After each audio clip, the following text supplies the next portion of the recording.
கரூர்ல மட்டும் ஏன் இப்படி நடந்துச்சுன்னு விஜய் வெளியிட்ட வீடியோ மட்டும் இல்ல, அதிமுகவோட மாநிலங்களவை எம்பி இன்பதுரை வெளியிட்ட தமிழக அரசாங்கத்தோட ஆதாரமும் திமுக மீதான சந்தேகத்தை அதிகரிச்சிருக்கு. போதுமான பாதுகாப்பு ஏற்பாடு இல்ல, நிர்வாக சீர்கேடுதான் கரூர் சம்பவத்துக்கு காரணம்னு சொல்றாங்க. கரூர் விஜய் கூட்டத்துக்கு செந்தில் பாலாஜி படம் போட்ட வண்டியில சிலர் கலந்துகிட்டாங்கன்னு சோசியல் மீடியாவில் ஒரு போட்டோ பரவிச்சு.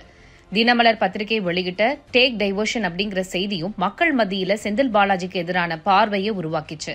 கரூர்ல பெருந்துயரம் நடந்த உடனே செந்தில் பாலாஜி அந்த இடத்துக்கு வந்துட்டாரு. சரி, உள்ளூர் எம்எல்ஏ உடனே வந்துட்டாருன்னு சொன்னாலும் செந்தில் பாலாஜி படம் போட்ட வாட்டர் பாட்டில், இறந்தவர்களை உடலை அனுப்பி வைக்க திமுக பேனர் கட்டின ஆம்புலன்ஸ் அப்படின்னு திமுக செஞ்ச விளம்பர அரசியல் விமர்சனத்துக்கு ஆளாச்சு. செந்தில் பாலாஜி கூட்டிட்டு வந்த அன்பில் மகேஷ் அழுகையும், அன்பில் மகேஷ் அழுகிறத பேஸ்புக் மூலமா லைவ் போட்டதும், அந்த வீடியோவை சோசியல் மீடியாவில் பரப்புனதும் கூடுதலா பல சந்தேகங்களை திமுக விளம்பர மாடல் மேல உருவாக்குச்சு.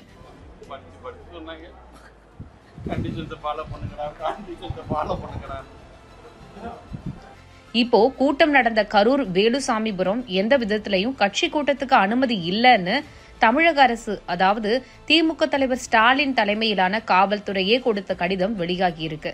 அதிமுக எம்பி இன்பதுரை விளக்கமா சொல்றாரு. அதிமுக சார்பில் புரட்சித் தலைவர் எம்ஜிஆர் பிறந்த நாள் பொதுக்கூட்டம் நடத்த கரூர் வேலுசாமிபுரத்துல அனுமதி மறுத்த போலீஸ் எப்படி தாவேக கூட்டத்துக்கு அனுமதி கொடுத்தாங்கன்னு கேட்டிருக்காரு. எடப்பாடியார் ஏற்கனவே சொல்லுகிறார், அது சிபிஐயிடம் ஒப்படைக்க வேண்டிய ஒரு கேஸ். ஏன் சிபிஐயிடம் ஒப்படைக்கணும்னா, லேக் ஆஃப் கான்ஃபிடன்ஸ் போலீஸ் மேலே வரும்போது சிபிஐட்ட ஒப்படைக்கணுங்கிறது விதி. அதுதான் சட்டம், நிலைநிறுத்தப்பட்ட சட்டம். இப்போ நடந்த அந்த வேலுசாமிபுரம் வேலுசாமிபுரத்தில் தான் நடந்துச்சு. அது குறுகிய இடம், அங்கே பொதுக்கூட்டம் நடத்த அது அருகதையற்ற இடம்னு உத்தரவே போட்டிருக்காங்க. எப்போ போட்டிருக்காங்கன்னா 21/1/2025 அன்று காவல் ஆய்வாளர் மணிவண்ணனுடைய செயல் நடவடிக்கையில், செயல்முறை ஆணையில் பாரத ரத்னா எம்ஜிஆர் அவர்கள் பிறந்தநாள் பொதுக்கூட்டத்திற்கு அதிமுக சார்பில் அதுக்கு அனுமதி கேட்குறோம்.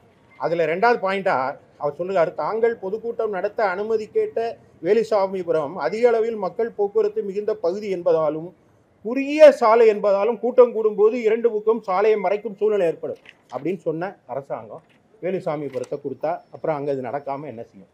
இதை எல்லாத்தையும் விட சமீபத்தில் அதிமுக பொதுச் செயலாளர் எடப்பாடி கே பழனிசாமி கரூர்ல அதே இடத்துல பல கட்ட போராட்டத்துக்கு பிறகு கூட்டம் நடத்தினாரு. பெரும் கூட்டம் கூடினாலும் கட்டுப்பாடான கட்சியா அதிமுக இருந்ததால எந்த சலசலப்பும் கூட்டத்துல இல்ல. ஆனா அதே கரூர்ல அடுத்த நாள் பேசின செந்தில் பாலாஜி குறுக்கு சந்தில கூட்டம் போட்ட அதிமுகன்னு விமர்சனம் செஞ்சாரு. அந்த ரோடு இருக்கிறதே 80 அடியா இருக்கு, 60 அடியா இருக்கு, 80 அடியா இருக்கு. அது 2 பக்கம் 15 அடி குறைச்சாங்க கட்டி வைக்கிறது. மீதி அப்ப எவ்வளவு இருக்கும்? 60 அடி ரோட்ல 15 30 போனா மீதி 30 அடி இருக்கு. அப்ப 30 அடிக்கு இருக்குன்னா எப்படி இருக்கலாம்? ஏதோ ஒரு கூட்டு சந்திர முறை போட்டு வடிவேல் ஒரு படத்தை சொல்லுவாங்க, அந்த மாதிரி அப்படியே சில அரசியல் கட்சிகள்லாம் இருக்கு. ஆனா பேசுற வசனங்கள் மட்டும் பாத்தீங்கன்னா காதல கேட்க முடியாத அளவுக்கு வசனங்களை பேசுறாங்க. அதாவது விஜய் கூட்டம் நடந்த இடம் குறுகலான இடம்னு செந்தில் பாலாஜி சொன்னாரு.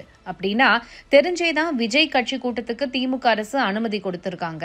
அதுதான் பிரச்சனையோட முக்கிய காரணம்னு திமுக அரசு மேல குற்றம் சுமத்துறாங்க கரூர் மக்கள். அரசியல்ல உண்மையா என்னதான் நடக்குது தெரிஞ்சுக்க நாளை நமதே சேனலை சப்ஸ்கிரைப் பண்ணுங்க.